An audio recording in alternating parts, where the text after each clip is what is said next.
Hi gang, Dre here. Forgive me for the arms on full display here. It's currently 36 degrees in this bedroom. But it's actually kind of annoying. I wanted to actually spend this video like doing my 2,500 subscriber Ask Dre Anything video. I was meant to record that today.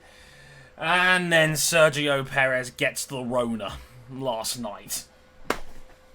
Plans foiled again, as you do. So, breaking this down real quick. Sergio Perez arrived at Silverstone yesterday, and entering the track, he was given a COVID test, which is part of the protocol that Formula 1 has adopted since restarting. His test came back inconclusive. Which means, in the case of the protocol, if a test is inconclusive, you have to self-isolate, but you're immediately retested, again, just to see if there's a conclusive result to a test. Perez's second test came back positive. So, all of a sudden, Racing Point are at panic stations. Perez is out of the weekend. He now has to go off and self-isolate for, well, this is the interesting bit, because in the UK, it was government mandated a 7-day self-isolation for a positive test. However, yesterday, as the time of Perez's test went down, the government changed that policy to 10 days for a self-isolation, and this is where the grey area comes in, because we're not sure whether Perez's test was before or after the government made the decision to change it to a 10-day self-isolation. This is interesting because if it's a 7-day isolation, Perez might be able to come back for Silverstone's 70th anniversary race next week. If it's 10 days, that takes him up to next Sunday, which means he would miss both races in the United Kingdom. Now, this was kind of sketchy in the first place. Everyone was obviously sending in well wishes to Perez, and of course I echo that.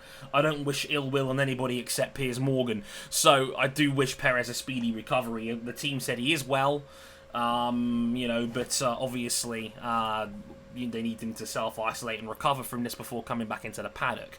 I believe the protocol is, even after he clears his self-isolation, he still has to have 2 negative tests before he can come back into the bubble and then come into the F1 paddock, as it were.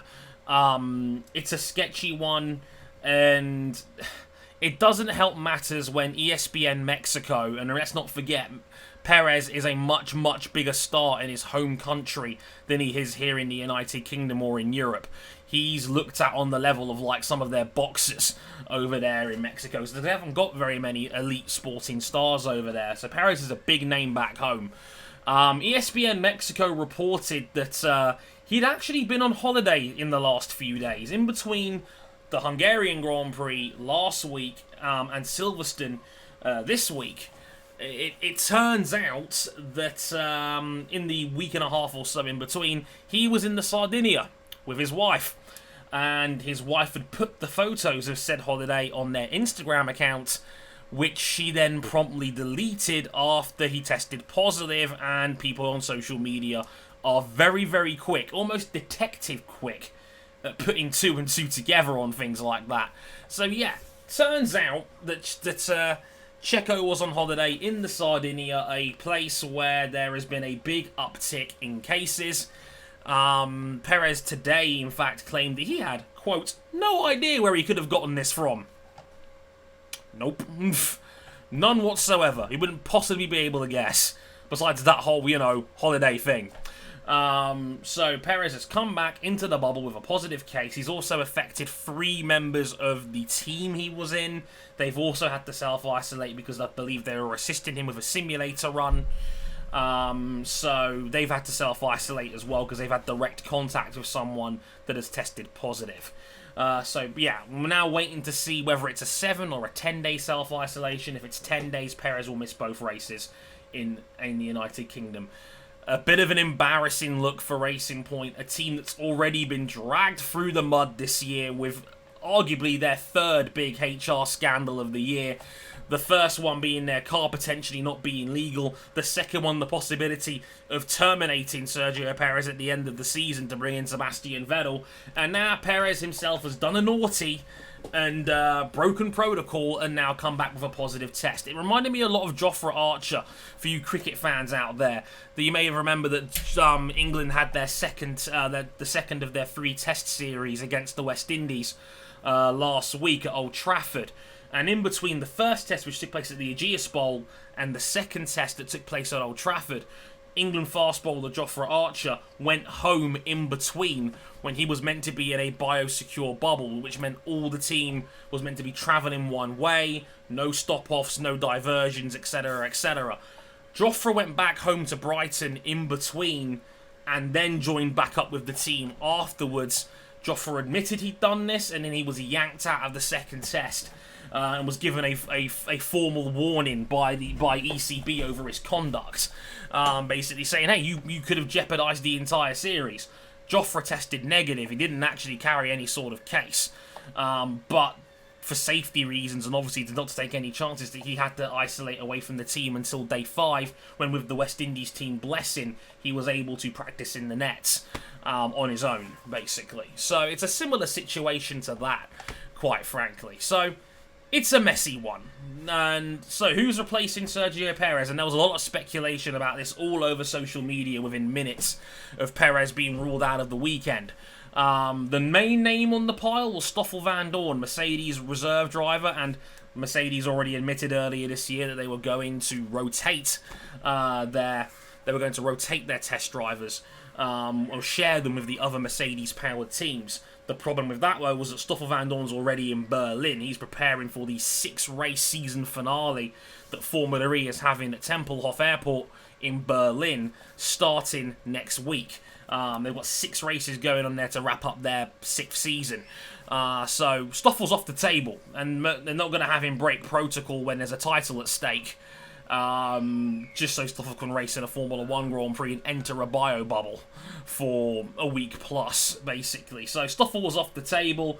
That led to their next man in line. That was Esteban Gutierrez, who's a reserve driver for Mercedes. He also had a problem. People did not realise until about a couple of hours down the road that, wait, Sergio Perez last drove an F1 car in 2016. That means his super license is no longer valid. Because Gutierrez is super license is based on a 3-year rolling period. It's been 4 years since Esteban last drove a Formula 1 car. His last season was 2016. So Gutierrez's super license is no longer valid. He had to have applied for a new one. They could have maybe got an Esteban one if he had done 300 kilometers worth of time in a modern day car between now and Sunday afternoon. That was, again, the minimum requirement to refresh said license, but you've also got to apply for a race 6 months in advance.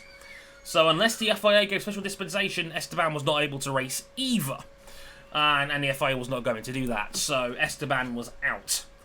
Call forth Nico Hulkenberg. Hulkenberg is coming in. We've already seen him in FP1 complaining about his arse cheek. Mate, do you reckon I could have a quick breather? My right ass cheek is getting a bit numb. There's quite a pressure point down there.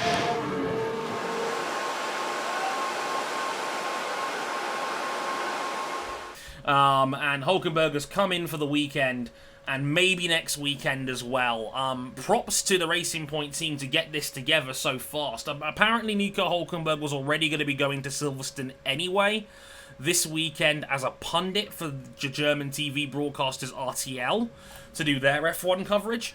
So obviously Hulkenberg had to turn that down. As soon as he touched down in London, apparently it was about 7 p.m. Last night, they went straight to the Racing Point team factory, drew up a short-term contract, got his super license reactivated, gave him a short-term deal for 1, maybe 2 races, and they kept his old seat because they still have all their old seat fittings going back to their Jordan days in that factory at Racing Point. So they already had Hulkenberg's seat set up ready to go. And yeah, just like that, one simulator run later on Friday morning, Nico Hulkenberg is back in Formula 1 after a sizzling hiatus of 3 whole races. Looks pretty competitive out there too, and I love that people have jumped on the wagon now saying, wouldn't it be great if Hulkenberg got that first podium in a car that might actually have a genuine shot of a podium this weekend? Because as we know, the Racing Point's been very, very fast. It might be the second or third best team in the field right now on raw pace alone.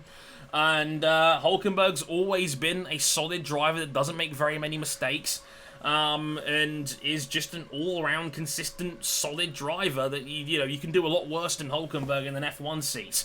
It actually reminded me a lot seeing the fanfare and reaction to this in F1.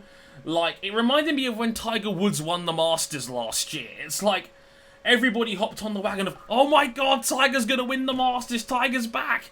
And I would turn around and I was like, and pardon my French here, we don't even fuck with Tiger like this. Why are we all so happy for him? Like, I genuinely said, like Tiger's been the best golf player maybe ever. Like, and has been the face of golf for the last 20-odd years now, right? But I don't think people actually liked him or rooted for him, or had this, like, LeBron James sort of aura of personality where he was undisputedly likable. And, of course, he had the embarrassment of his sex affair scandals and whatnot, and the downfall of Tiger and the injuries he suffered. I guess it made it an easy narrative when he won again, but I looked around and I was like, we don't even like Tiger. Why are we so happy for him? Like, because I guess we love a sympathetic sports story, or I guess all of a sudden.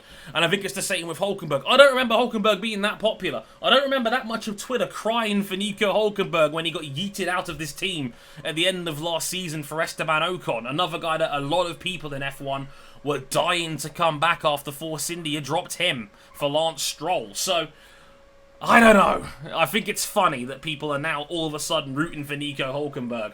Although it would be funny if he did get his first podium after all this time, and then it might get disqualified because Renault will inevitably launch another protest against their maybe or maybe not legal car. What a hot mess. And that's the whole point of this situation as well. Because I look at it and I go, brrr. Because F1 absolutely has challenges going forward maintaining this quote-unquote bubble. Of course, running live sports, especially across multiple countries, are going to be risky in the middle of this slow phasing out of a global pandemic. And let's be honest, if you've been reading the news in Europe, we are not slowly coming out of this. It's looking like we're creeping into a second wave. So there's even more risk involved. And let's be real here, the drivers have been arrogant and a lot of them have taken the piss. Like, Charles Leclerc flew back home. Valtteri Bottas, he did get permission from the FIA to fly back home, but it was still a pretty bad look to be taking pictures of himself on social media and, from his house in Monaco. Like, people are going to judge you for that in the middle of this, because I'd like to think the Formula 1 audience is more empathetic than it has ever been before.